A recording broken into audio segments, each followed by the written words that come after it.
Okay let's start. और आज हम स्टार्ट कर रहे हैं वेक्टर प्रोडक्ट। वेक्टर प्रोडक्ट, ठीक है। वेक्टर प्रोडक्ट या फिर क्रॉस प्रोडक्ट बोलो, एक ही बात है। वेक्टर प्रोडक्ट मतलब दो वेक्टर है, उनके बीच का क्रॉस प्रोडक्ट आप करोगे तो जो रिजल्ट आएगा दैट विल बी वेक्टर, इसलिए नाम दिया गया वेक्टर प्रोडक्ट, ठीक है। जिससे पहले हमने स्केलर प्रोडक्ट पढ़ा या फिर डॉट प्रोडक्ट, तो जब दो वेक्टर के बीच में डॉट प्रोडक्ट किया तो हमें एक स्केलर मिला, तो इसलिए हमने उसको बोला था स्केलर प्रोडक्ट। सही है, समझ में आ गया। अब इसमें लेट्स से जैसे ए क्रॉस बी, पहली बात तो ये मल्टीप्लाई नहीं है, ठीक है। वेक्टर्स में this is not a sign of multiplication, this is for cross product. ये दो वेक्टर है और इसके बीच में क्रॉस प्रोडक्ट कर रहे हैं। दिस विल बी, क्या होगा ये आपका ए बी साइन थीटा और into N cap. N cap क्या है? It's a unit vector. देखो इसको ऐसे समझो, जैसे we have this vector A and this vector B, ये इनके बीच का एंगल है थीटा। ए क्रॉस बी जब आप करोगे तो ये जो एन कैप है ये इस प्लेन के परपेंडिकुलर होगा, ठीक है। This will be direction of N cap, यानी कि this is direction of A cross B, ये ए क्रॉस बी की डायरेक्शन है, सही है। एक प्लेन है जिसमें a plane contains the vectors A and B, got it. और ए क्रॉस बी की डायरेक्शन क्या है? Perpendicular to this plane. ये चीज समझ में आ गई? Yes sir. तो ये तो जो डायरेक्शन है, ये वाली डायरेक्शन है ए क्रॉस बी की। अच्छा, परपेंडिकुलर डायरेक्शन तो एक ऊपर की तरफ है ना, एक ऊपर जा रही है तो एक नीचे भी तो जा सकती है, ऐसे भी तो हो सकता है, ये भी तो जा सकती है डायरेक्शन। Yes sir. तो ये वाली डायरेक्शन क्या होगी? This will be B cross A. This will be according to right hand thumb rule, right hand thumb rule,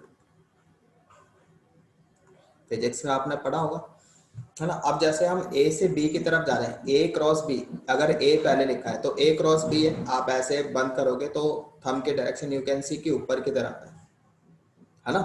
तो डायरेक्शन जो यूनिट वेक्टर आपका आएगा perpendicular to the plane containing A and B, that will be according to this. A से B जा रहे हो, ऐसे बंद कर रहे हो तो ऊपर जा रही है ना। अब अगर हम बी क्रॉस ए कर रहे हैं, बी पहले है, तो फिर हमें बी से ए जाना है, तो हमें ऐसे करना पड़ेगा, बी से ए, बी से ए जा रहे हैं तो नीचे जा रही है डायरेक्शन, क्यों भाई बच्चों? आगे समझ में? Yes sir. तो ये तो बच्चों वाली चीजें आप ऑलरेडी फिजिक्स में पढ़ चुके हो, ठीक है। तो ए क्रॉस बी इज ऐसे लिखा जाता है A B sine theta N cap.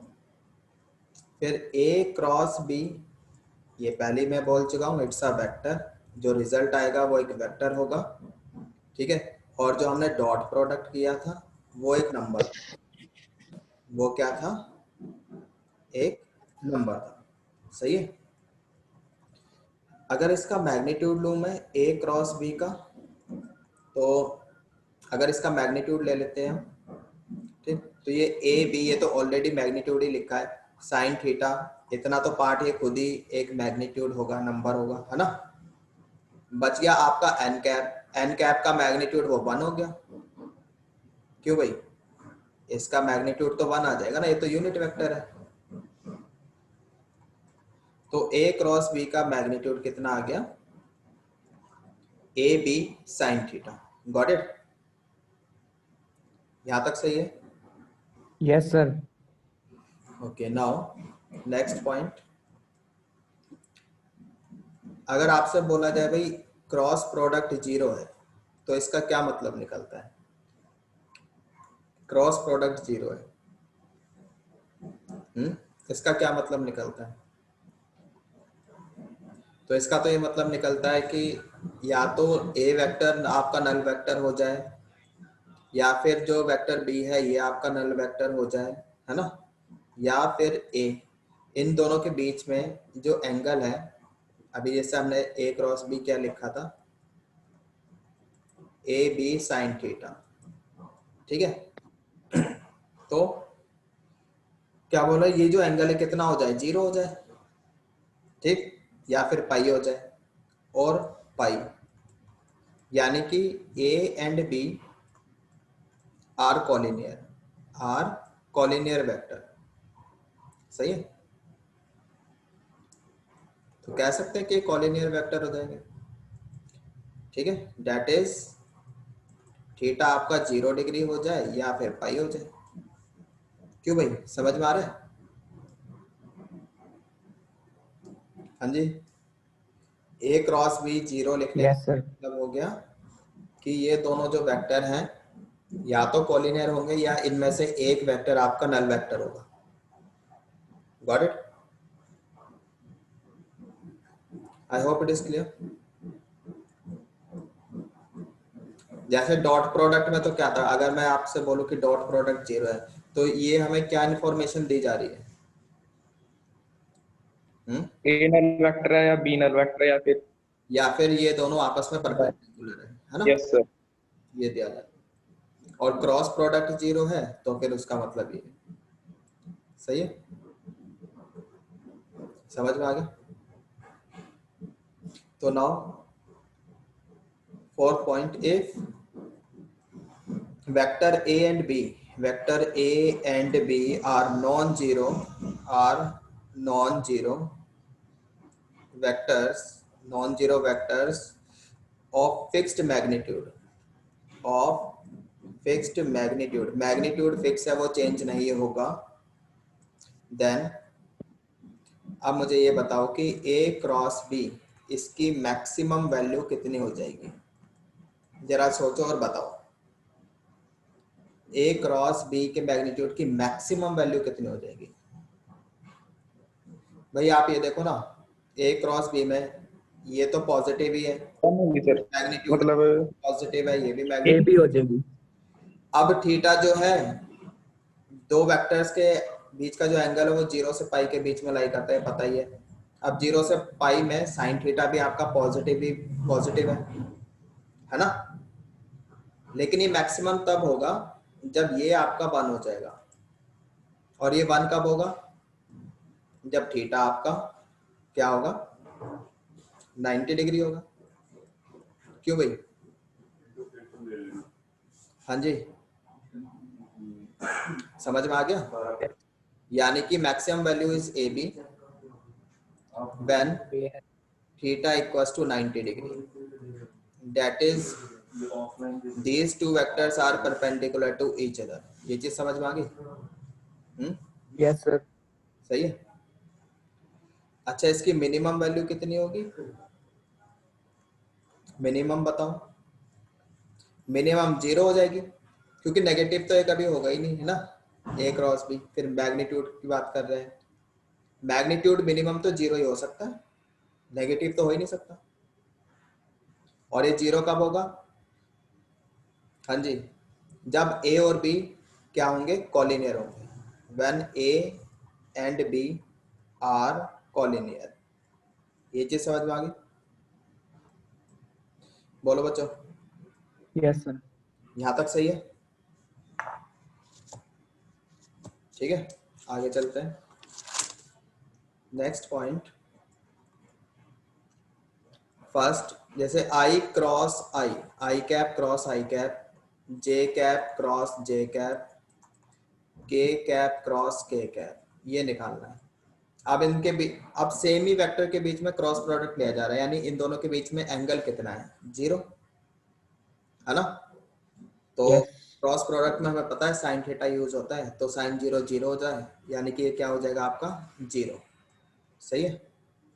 0 लिखने का मतलब है नल वेक्टर, क्योंकि क्रॉस प्रोडक्ट हमेशा एक वेक्टर प्रोड्यूस करता है, तो 0 लिखने का कोई मतलब नहीं उठता, ये तो क्या होगा, नल वेक्टर होगा। ये चीज समझ में आ गई? सही है। अब I cross J J cross K and K cross I। ठीक, हाँ जी, ये किसके इक्वल होगा? 1 ऐसे लिखो, I नहीं, 1 नहीं होगा, I क्रॉस J। आप तो ऐसे देखो, जैसे भाई ये आपका I हो गया, मान लो यूनिट वेक्टर्स है, ये आपका I कैप है, ये आपका J कैप है, और ये आपका K कैप। ठीक है, तो I क्रॉस J की डायरेक्शन में K है, ये वाला vector this is also I cross J। क्यों भाई? I J K क्या होता है? These are mutually perpendicular unit vectors, ये तो पता है ना। तो K वेक्टर जो है वो तो I क्रॉस J की डायरेक्शन में यूनिट वेक्टर है, यानी I cross J is equal to K cap. जी मैम। समझ में आ गया? हाँ जी। Yes sir. ऐसी J cross K, this will be J cross K, I cap. I cap हो जाएगा, and K cross I, this will be equal to कितना हो जाएगा? J cap. J cap. अच्छा, I क्रॉस J तो ऊपर की तरफ जा रहा है, अगर इसको नीचे की तरफ जाना होगा ऐसे, तो ये कितना हो जाएगा आपका, है ना, J cross I, J cross I, तो ये नीचे की तरफ जाएगा, this will be equal to minus K cap, है ना। Got it? अगर उल्टा कर दिया तो समझ में आ रहा है? तो J cross I, this will be equal to minus K cap, सही है। Yes sir. And K cross J, K cross J, this will be equal to minus I cap. ठीक, and I cross K, this will be equal to minus J cap. ये चीज समझ में? जी। हाँ जी। Yes sir. Now अब जैसे दो वेक्टर के बीच में हमें क्रॉस प्रोडक्ट निकालना है, let's say vector A is equal to A1 I cap A2 J cap plus A3 K cap. ठीक, vector B is equal to let's say B1 I cap B2 J cap B3 K cap, ये हो गया। Now we want to find out A cross B, ये निकालना है। तो ये कैसे निकालते हैं? डॉट प्रोडक्ट तो बहुत सिंपल था, A1 B1 A2 B2 A3 B3, सिर्फ इतना ही करना था, है ना। क्रॉस प्रोडक्ट में हम क्या करेंगे, इसमें डिटर्मिनेंट का यूज करते हैं। एप्लीकेशन ऑफ डिटर्मिनेंट है I J K, पहले ये लिखेंगे, फिर A वेक्टर के कंपोनेंट्स A1 A2 A3, सही है, then B1 B2 B3 B vector के कंपोनेंट्स है। बस ये फाइंड आउट कर लो, डिटर्मिनेंट तो आप निकाल ही सकते हो। समझ में आ रहा है? हाँ जी। Yes sir. तो ये ऑलरेडी आपको निकालना आता होगा, इतना तो आपने फिजिक्स में भी किया होगा, है ना। एग्जाम्पल एक ले लेते हैं छोटा सा, vector A is equal to let's say 1 2 3, vector B is equal to let's say -1 0 and let's say आपका हो गया 2। ठीक है, ये हो गया। तो मतलब इस तरह से लिखने का मतलब मैंने पहले भी बताया क्या है, इसका क्या मतलब हो गया, I cap plus 2 J cap plus 3 K। 3 cap. इसका क्या मतलब हो गया, minus I cap plus 0 J cap plus 2 K cap, है ना। अब इसका क्रॉस प्रोडक्ट चाहिए। देखो, एक तो जैसे जल्दी करने का तरीका क्या है कि A क्रॉस B हमने ऐसे लिखा, हम डिटर्मिनेंट बना ही नहीं रहे, थोड़ा जल्दी काम करना चाहते हैं। ये वाला ठीक है, इसको तो हटा दो आप, ये 1 और -1 को छोड़ दो। ठीक है, क्या कह रहा हूँ मैं कि इसको हटा दो, ये हटा दिया। अब जो दो बचे हैं इनमें क्रॉस मल्टीप्लिकेशन कर लो, तो ये हो जाएगा 4 - 0 वी गेट 4 हेयर। सही है, ये चीज समझ में आ गई। फिर उसके बाद अब आप क्या करो कि इसको छोड़ दो, बाकी जो दो बचे हैं इनको क्रॉस मल्टीप्लाई कर लो। ये कितना हो जाएगा आपका 2, और जब ऊपर मल्टीप्लाई कर रहे हैं तो माइनस बीच में आएगा तो 2 + 3 5, लेकिन बीच में यहाँ पे ऐसे साइन लगाना है पॉजिटिव नेगेटिव पॉजिटिव, मतलब बात वही है, तो बस हम डिटर्मिनेंट बना नहीं रहे, बात वही है, ठीक है। तो ये कितना हो जाएगा आपका 2 + 5 और एक माइनस, तो वी गेट -5। ये चीज समझ में आ गई। नाउ तीसरा, अब ये वाला आप हटा दो, ये दो बचे, इनमें क्रॉस मल्टीप्लाई कर लो, वी गेट 0 + 2, इतना आ जाएगा। तो ये कितना आ गया भैया आपका क्रॉस प्रोडक्ट, -1 1 आ जाएगा, है ना। Yes, sir. तो इतना आ गया क्रॉस प्रोडक्ट, सही है, कुछ गड़बड़ तो नहीं करी, देख लो एक बार।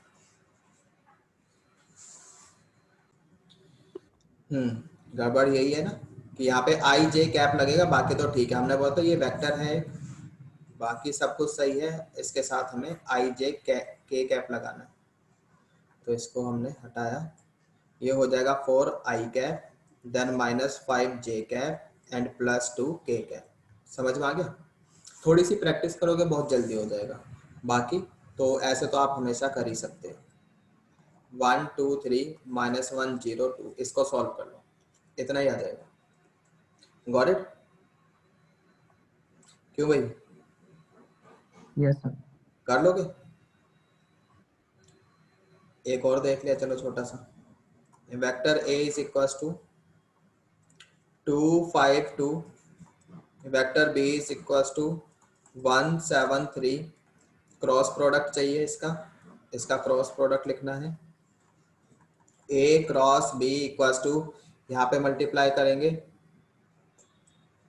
15 - 14 वी गेट 1, तो इसके साथ आई कैप लगा देंगे। चलो पहले लिख लेते हैं 1, फिर हाँ जी, उसके बाद ये वाला हटा दो, साइन रहेगा माइनस का, ये इसके साथ जाएगा, ये इधर जाएगा, 6 - 2 वी गेट 4, सो -4 है, सही है भाई। उसके बाद ये हटा दो, ये मल्टीप्लाई होगा 14 - 5 वी गेट 9, ये इतना आ जाएगा। अब इसको एज अ वेक्टर लिख लो, we get I cap -4 J cap and ये कितना हो गया +9 के कैप, सही है। हाँ जी, क्यों मेरे बच्चों, Yes, sir. तो ऐसे हम बहुत जल्दी क्विकली कर सकते हैं, टाइम बचेगा। आई hope it is clear. Yes, sir.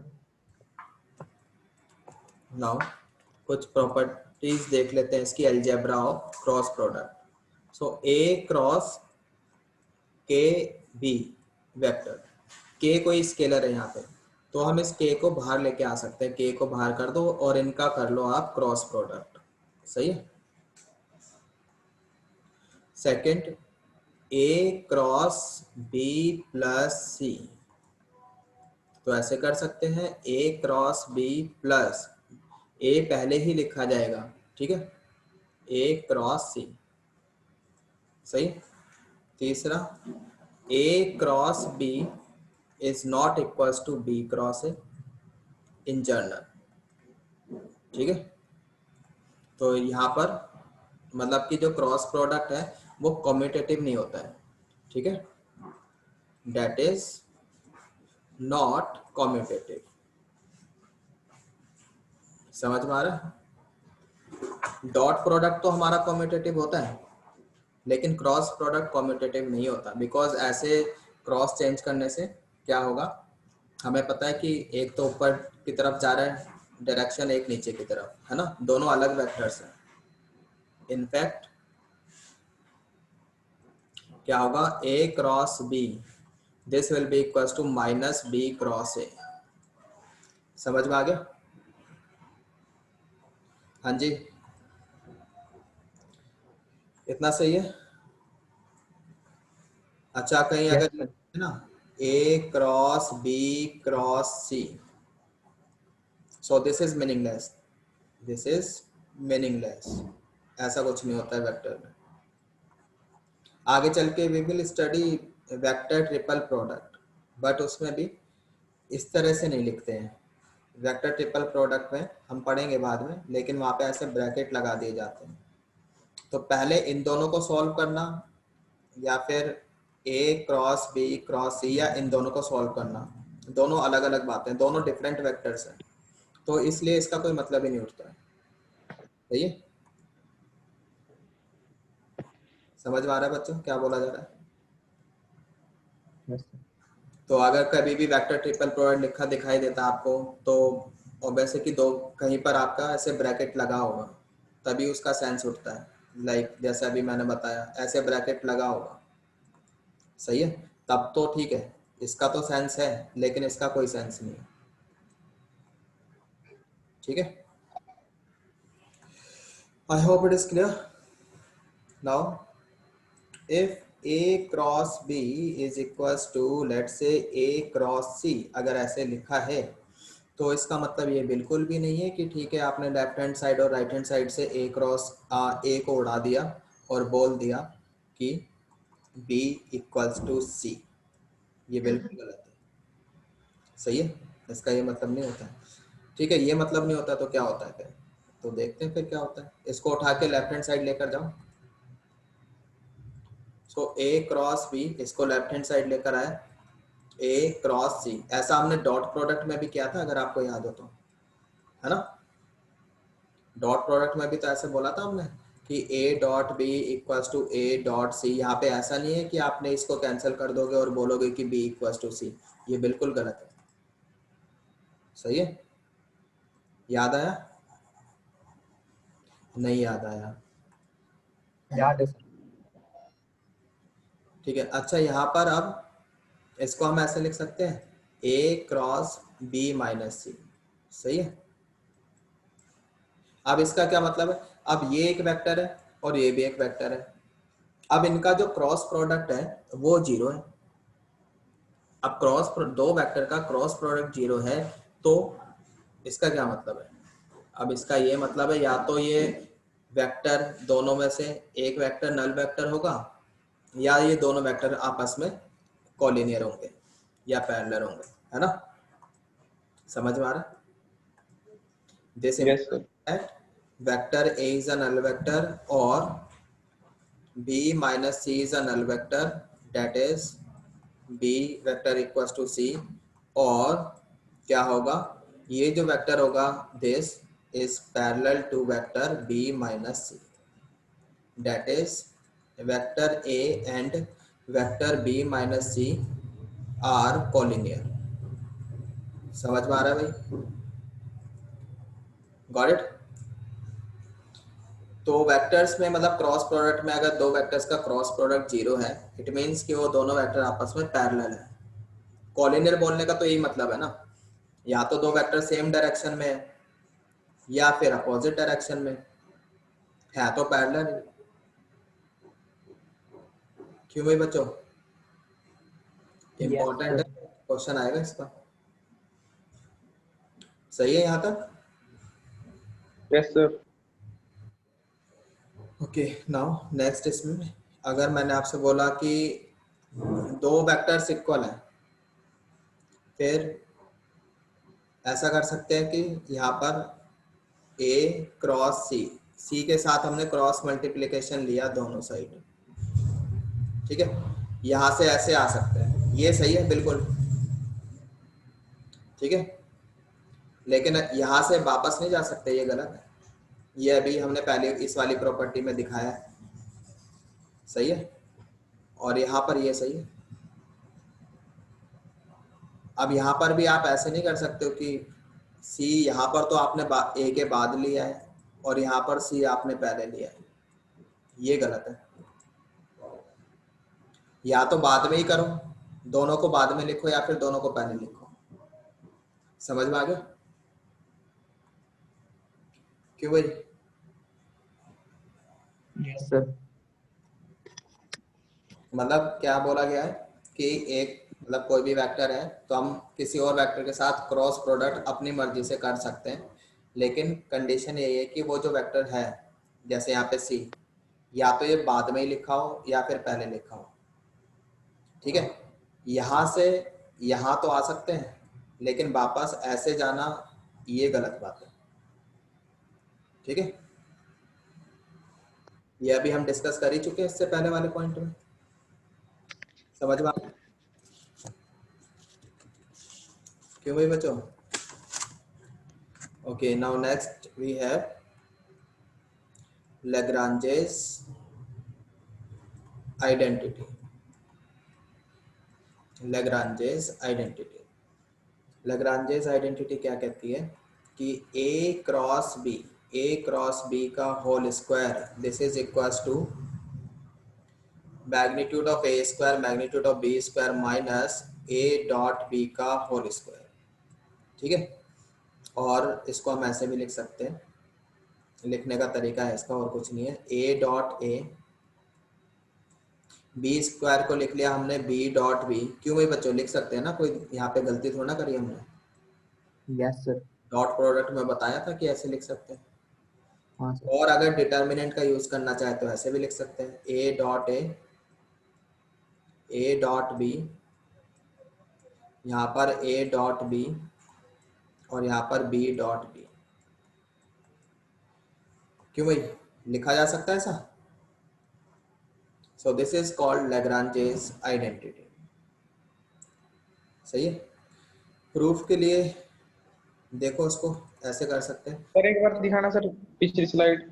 हाँ अभी रुको, देखो इधर a क्रॉस b का mod whole square is equal to a square b square minus a dot b का होल स्क्वायर। अब लिखने के अलग अलग तरीके, ये a स्क्वायर यानी मैग्नीट्यूड का स्क्वायर है, इसको हम वेक्टर a डॉट a लिख सकते हैं, b डॉट b लिख सकते हैं, है ना। फिर इसको हम डिटर्मिनेंट फॉर्म में ऐसे भी लिख सकते हैं। सही है भाई। Yes sir. प्रूफ के लिए हमने बोला था कि इसको ऐसे देखो जरा, magnitude of a cross b whole square, ये कितना हो जाएगा, a क्रॉस b है तो a square b square sine square theta. ठीक है, और यहाँ पर n कैप स्क्वायर, इतना ही होगा भाई। अब n कैप स्क्वायर लिखने का क्या मतलब होता है, वो तो फिर n cap dot n cap हो गया ना, और ये आपका 1 हो जाएगा। समझ में आ रहा है? और मतलब मैग्नीट्यूड तो लगा ही है ना बाहर, तो मैग्नीट्यूड तो रहेगा ही, तो इसका मैग्नीट्यूड वो तो 1 हो जाएगा। दूसरा यहाँ पर चलो a स्क्वायर, ये तो ऑलरेडी मैग्नीट्यूड है, b स्क्वायर मैग्नीट्यूड है, साइन स्क्वायर को we can convert 1 minus cos square theta. क्यों भाई लिख सकते हैं? हाँ जी, तो ये आपका a square b square minus a square b square cos square theta. सही है, a square b square minus, अब इसको हम a डॉट b का होल स्क्वायर लिख सकते हैं। लिख सकते हैं नहीं लिख सकते, बोलो भाई। a डॉट b क्या होता है, a b कॉस थीटा। सही है, समझ में आ गया। और डिटर्मिनेंट फॉर्म में ऐसे a dot b, a dot a dot b, a dot b, b dot b। Got it? Hence prove, ये थी हमारी Lagrange's आइडेंटिटी। ठीक है, बोर्ड में तो कई बार मतलब प्रूफ करने के लिए भी आई है ये, मतलब एज अ क्वेश्चन आ जाता है कि प्रूव करो। Example, let's say we have vector a is equals to 1 2 3, vector b is equals to let's say 1 1 0 and चलो निकालो फिर a क्रॉस b का मॉड होल स्क्वायर, ये निकालो। तो पहले हमें चाहिए डॉट, मतलब इसका मैग्नीट्यूड का स्क्वायर, तो ये कितना हो जाएगा भाई आपका ए स्क्वायर, मतलब लगा लेते हैं ना A square B square minus A dot B का होल स्क्वायर। डायरेक्टली करते हैं, ए का मैग्नीट्यूड 1 स्क्वायर मतलब 1 प्लस 4 प्लस 9। ठीक है, 14। ये कितना हो जाएगा आपका 14, ये तो 14 हो गया। इसका कितना हो जाएगा 2 हो जाएगा, है ना। 2। डॉट प्रोडक्ट में आपका ये कितना हो गया 1 प्लस 2 इंटू 1 2 प्लस ये 0 हो गया, इसका स्क्वायर है 3 का स्क्वायर वी गेट 9। सही है, 28 माइनस 9 वी गेट कितना 19, इतना आ जाएगा। सही है, हाँ जी बच्चों समझ में आ गया? Yes sir. I hope it is clear. अच्छा, जैसे मैं करके दिखा रहा हूँ बेटा, इसी तरह से प्रैक्टिस करोगे तो बहुत टाइम बचेगा आपका, है ना। Next we have if A cross B, if A cross B are not A cross B, A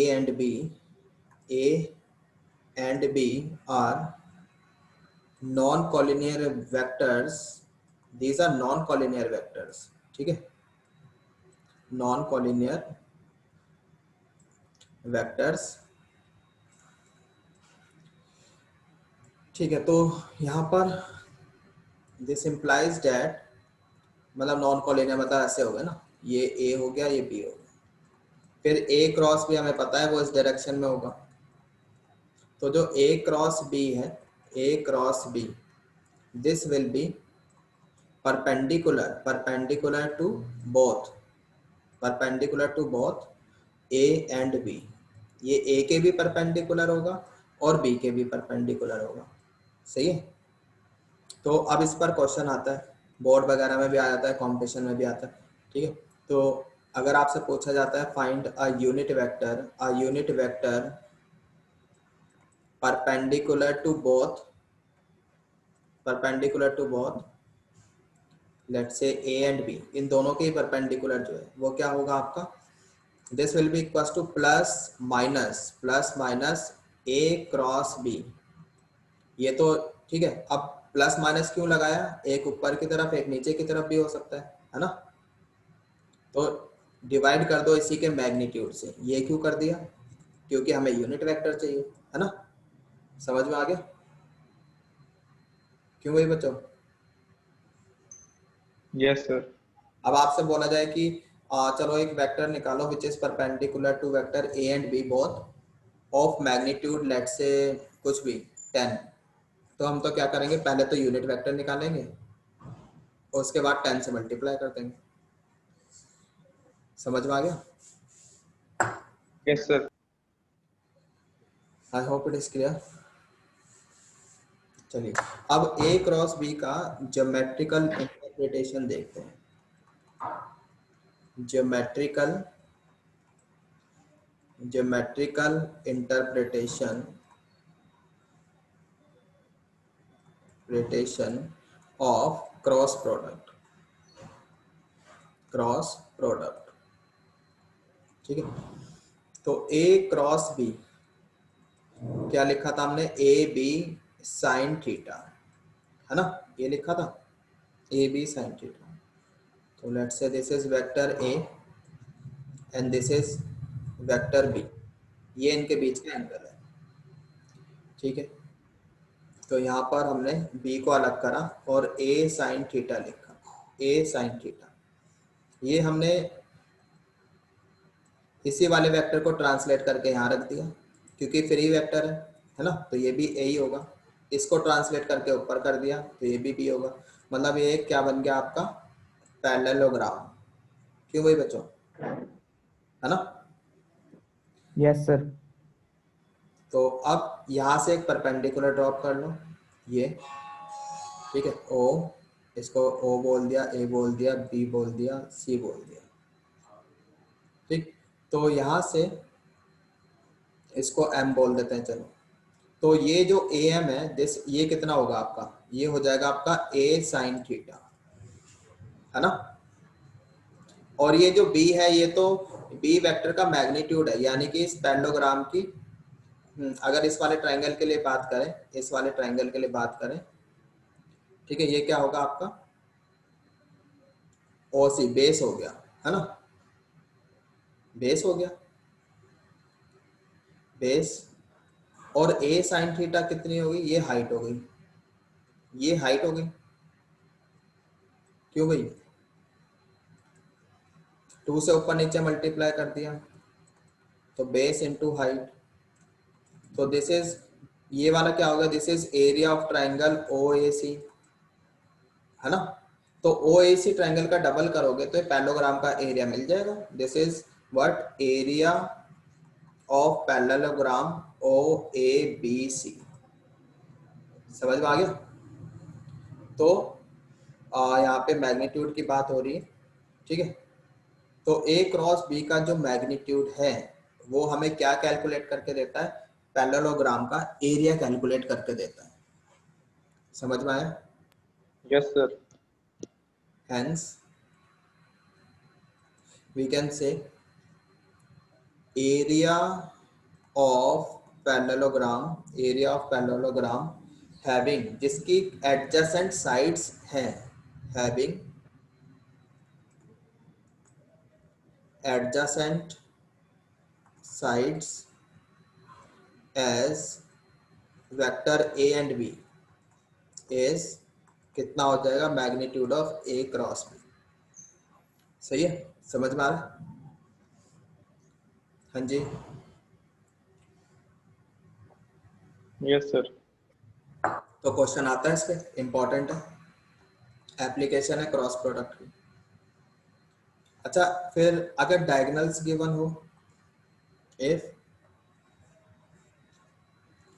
let's say d1 and d2 are diagonals of, these are diagonals of parallelogram। ठीक है, ये एक parallelogram है, ये इसके diagonals है, let's say this d1 और ये आपकी d2। ठीक है, तो अब जो एरिया होगा, now area of parallelogram, this will be half d1 cross d2। सही है?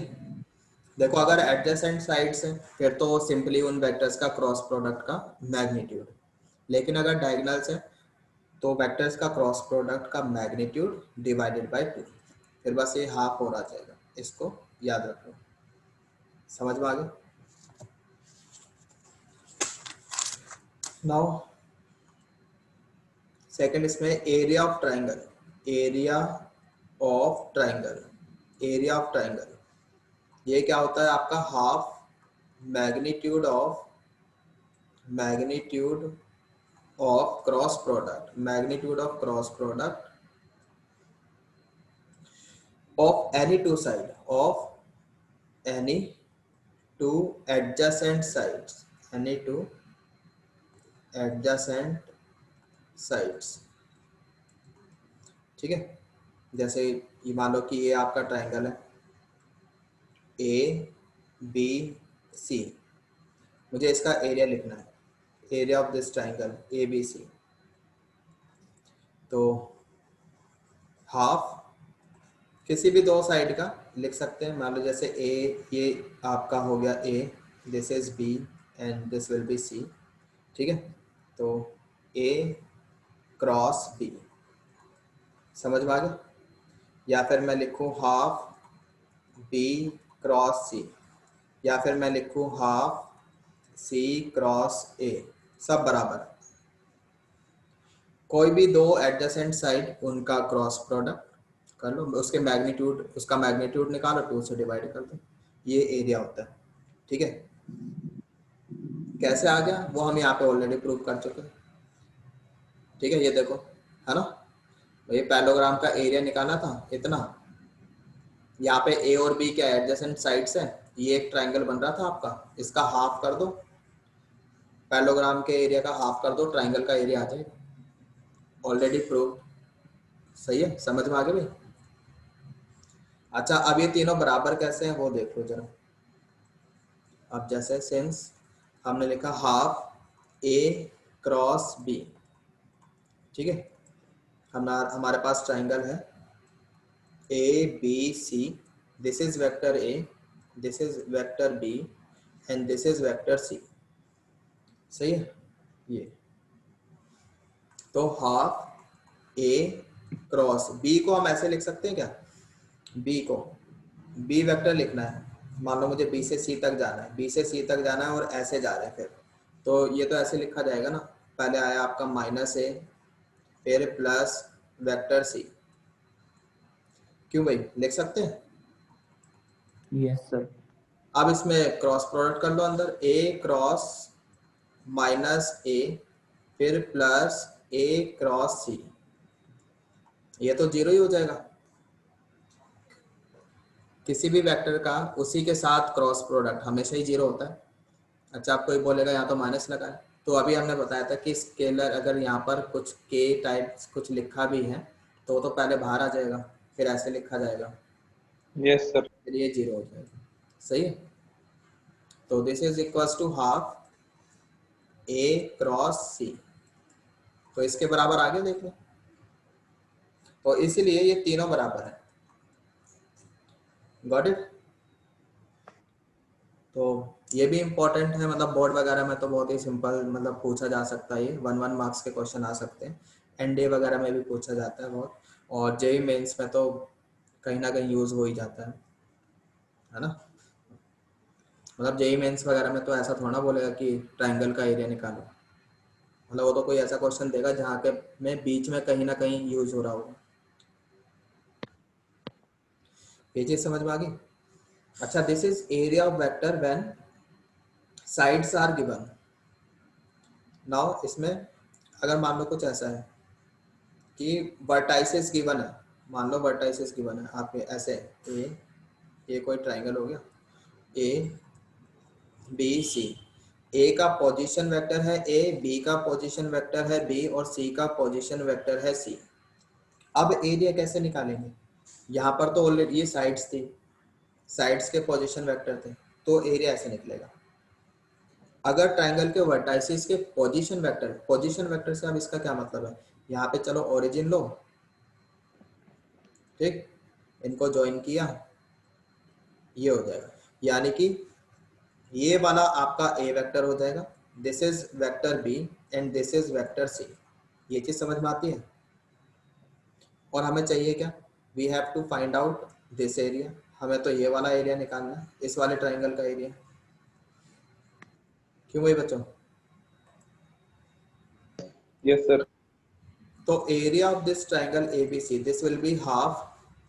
अब हम क्या करें, ठीक है, एक तो ये वाली साइड ए बी निकाल लो, अभी हमने क्या बताया था, half magnitude of cross product of any two sides, तो दो साइड्स निकाल लो, ए बी निकाल लो, ये ऐसे लिखी जाएगी बी माइनस ए सी निकाल लो, ये कैसे लिखी जाएगी आपकी ए सी, सी माइनस ए, ये सी माइनस ए करके लिखी जाएगी, है ना। तो magnitude of B minus A cross product C minus A, समझ में आ गया। अब इसको आप सॉल्व करो, B cross C, B cross C, फिर माइनस, ठीक, माइनस आगे ले आए हम, फिर B cross A, then plus minus A cross, तो यहाँ पे आपका माइनस आ जाएगा, minus A cross C, minus minus ये प्लस हो गया, और ए क्रॉस ए, सही है भाई, ये आपका 0 हो जाएगा, ए क्रॉस ए 0 हो जाएगा, है ना। इसको आप पलट के लिख सकते हो, मतलब हाफ ये हो जाएगा आपका, इसको पलट के लिख दिया, ये हो जाएगा ए क्रॉस बी, फिर प्लस बी क्रॉस सी, इसको भी पलट के लिख दिया, plus C cross A. So this is also area of triangle when vertices position vector of vertices are given, जब वर्टेक्स आपको दे रखे, सही है, समझ में आया भी। Yes, sir. Yes, sir. तो लिख लिया इसको भी, area of triangle is half A cross B plus B cross C plus C cross A. ये कब है, जब वर्टेक्स गिवन होंगे, when vertices are given. I hope कि समझ में आ गया है ये। नेक्स्ट इसमें अगर मैं आपसे पूछूं भाई मुझे बताओ यूनिट वेक्टर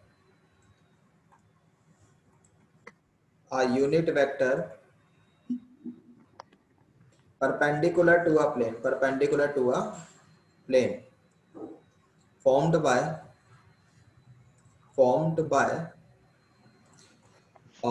a, मतलब वर्टेक्स के पोजीशन वेक्टर गिवन है, वर्टाइसेस के ए का पोजीशन वेक्टर हो गया बी और सी का हो गया this. Unit vector perpendicular to this plane. अब जैसे ये मान लो ये आपके 3 पॉइंट्स हो गए ए बी सी, सही है।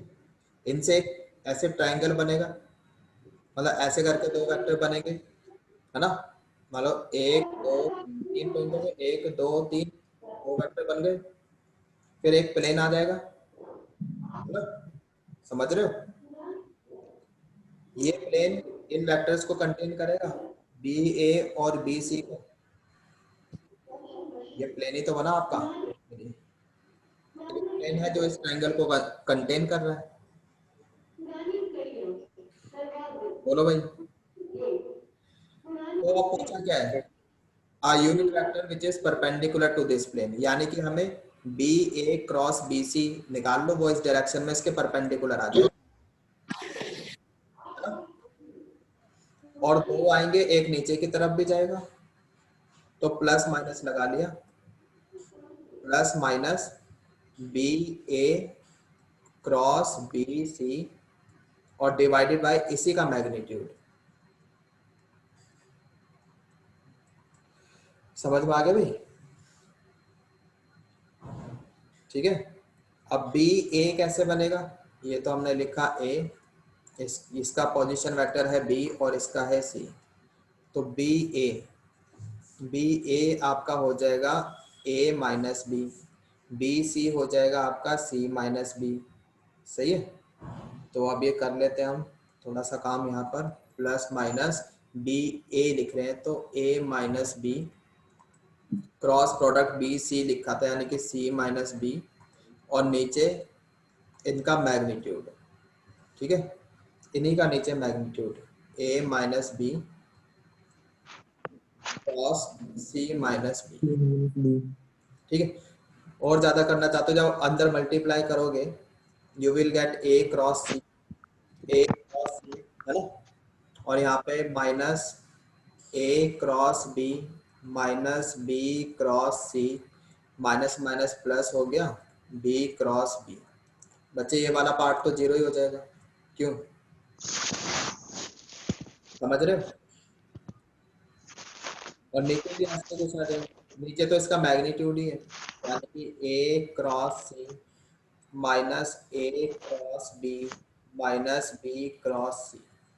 अब वही कि यहाँ पे इनको पलट के लिख सकते हैं, है ना, लिख सकते हैं। Sir plus minus A cross C,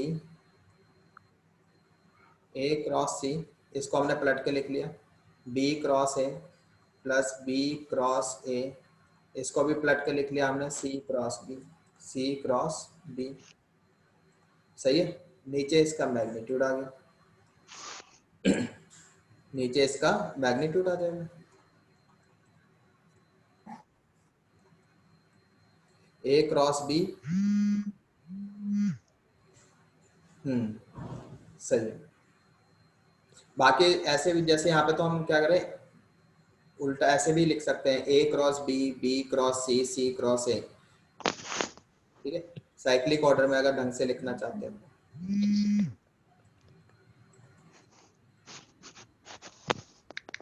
So this is your unit vector perpendicular to the plane ABC। समझ में आ गई है। अरे क्या कर रहे हो भैया, पता नहीं कौन है सर ये, हाँ, आयान से है सर कोई, आयान, आयान क्या कर रहे हो भैया, कौन सी क्लास का सर ये। पता नहीं, अरे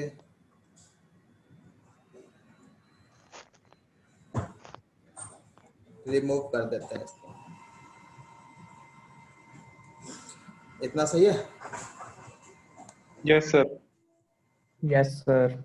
अच्छा मैंने क्या बोला है कि यहाँ पर जैसे ये बी क्रॉस ए लिखा है, इसको पलट के लिख सकते हैं ए क्रॉस बी, बस माइनस आ जाएगा उधर, है ना। माइनस आ जाएगा सर। बी क्रॉस सी, यहाँ से भी एक माइनस आ जाएगा, यहाँ से सी, इसमें भी सी क्रॉस है, यहाँ से भी एक माइनस आ जाएगा, तो माइनस बाहर आके ये माइनस वाला प्लस हो जाएगा, प्लस वाला माइनस हो जाएगा। याद करने के पर्पज से मतलब कि ऐसे साइक्लिक ऑर्डर में, मतलब सिमेट्रिक अगर बनाना है तो ऐसे कर सकते हो, है ना। Yes sir. तो मैं इसको ऐसे ही लिख देता हूँ, ज़्यादा बेटर रहेगा, ऐसे ही लिख देते हैं, आपको याद करने में इजी रहेगा इसलिए लिख रहा हूँ। ए क्रॉस बी, फिर प्लस बी क्रॉस सी, फिर प्लस सी क्रॉस ए, फिर नीचे यही वाला वेक्टर, बस इसका मैग्नीट्यूड होगा।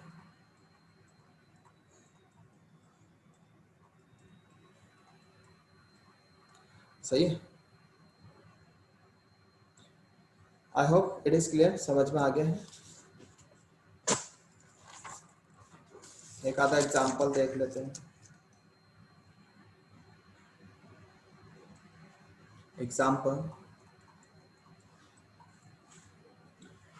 पहले क्वेश्चन लिख लो। Let A B C D is a tetrahedron, is a tetrahedron and defined four areas vector, ये एरिया वेक्टर लिख रहा हूं मैं अभी, for area vector let's say A1, A2, A3, A4, ठीक है। each coming out of the faces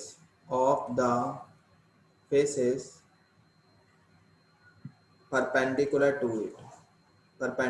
to it. Prove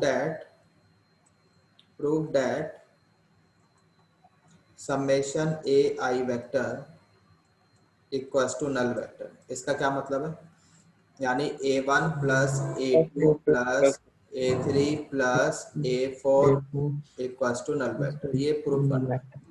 सही है। पहले तो एक टेट्राहेड्रन बना लो, ठीक है।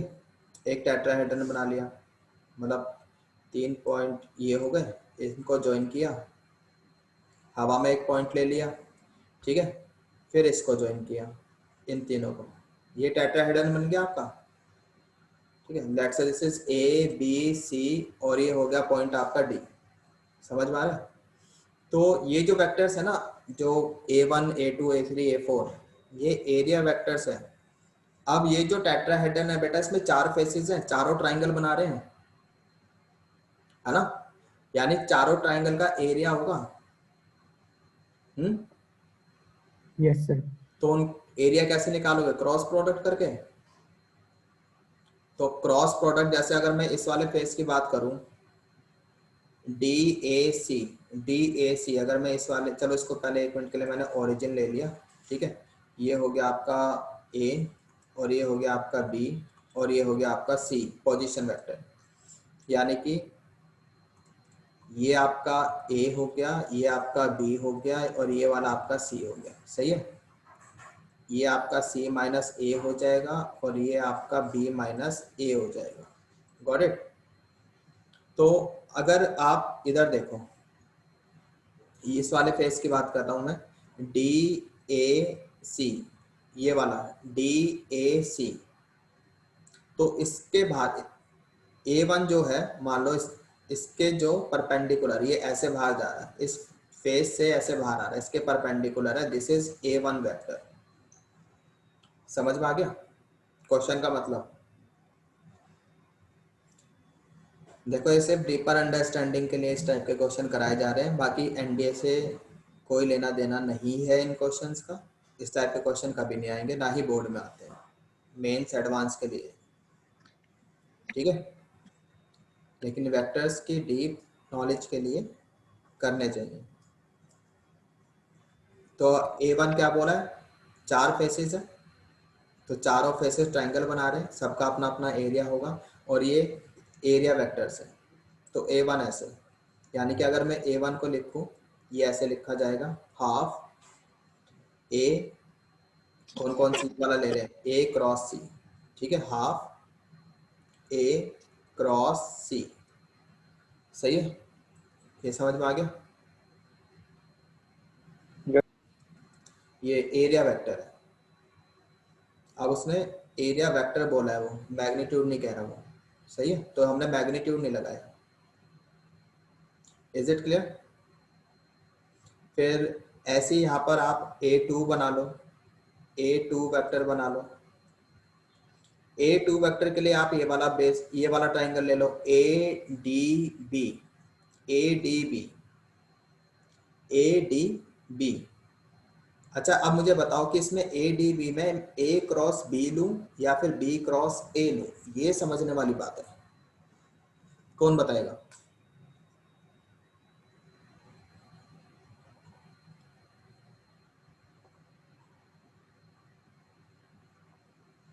इसका मतलब समझते हो? ये जो लाइन लिखी है, each coming out of the faces.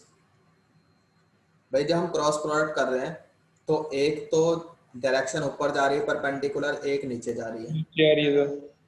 तो अब नीचे जा रही है, ये तो डिपेंड करता है ना कि आप क्रॉस प्रोडक्ट किस हिसाब से ले रहे हो। Yes sir. अगर आप इस वाले ट्रायंगल की मैं बात करूं ADB की, अगर A क्रॉस B ले रहे हैं तो A से B की तरफ जा रहे हैं, ऊपर जा रहा है, ऊपर जाएगा। तो एरिया वेक्टर तो ऊपर की तरफ जाएगा।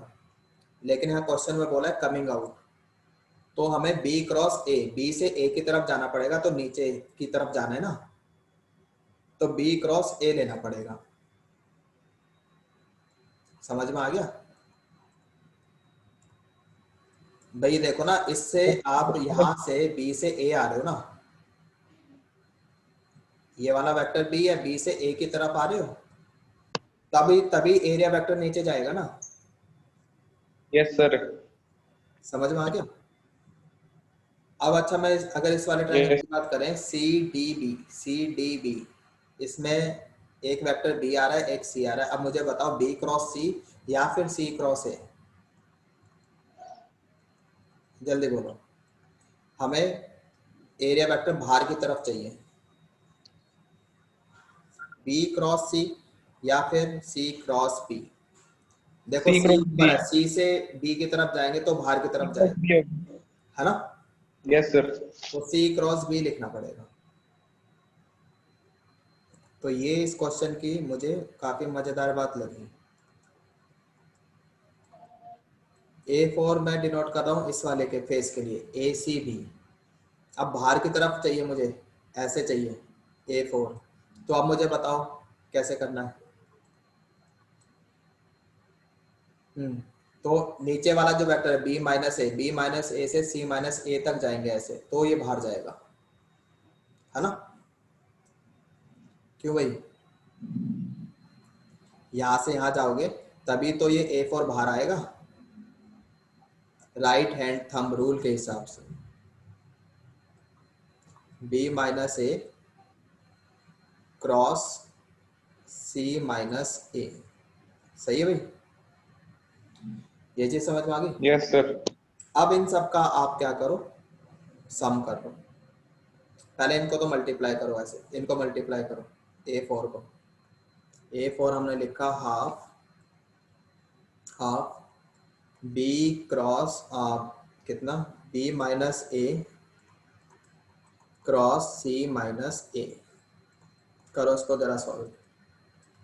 B क्रॉस C, फिर माइनस B क्रॉस A, फिर minus A cross C, minus minus plus A cross A, सही है?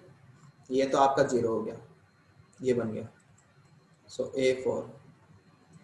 A4 हाफ,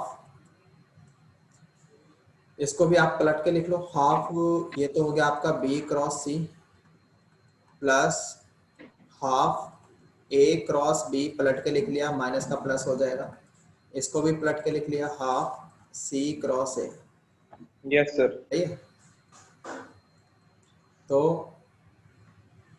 हाँ जी,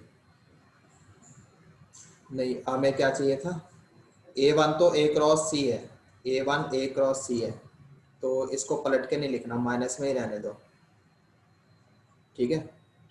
तो ये minus half A cross C, और आपका A2 कितना है, C क्रॉस B, तो इसको पलट के लिखो, इस वाले को, इसको पलट के लिखना पड़ेगा, ठीक है।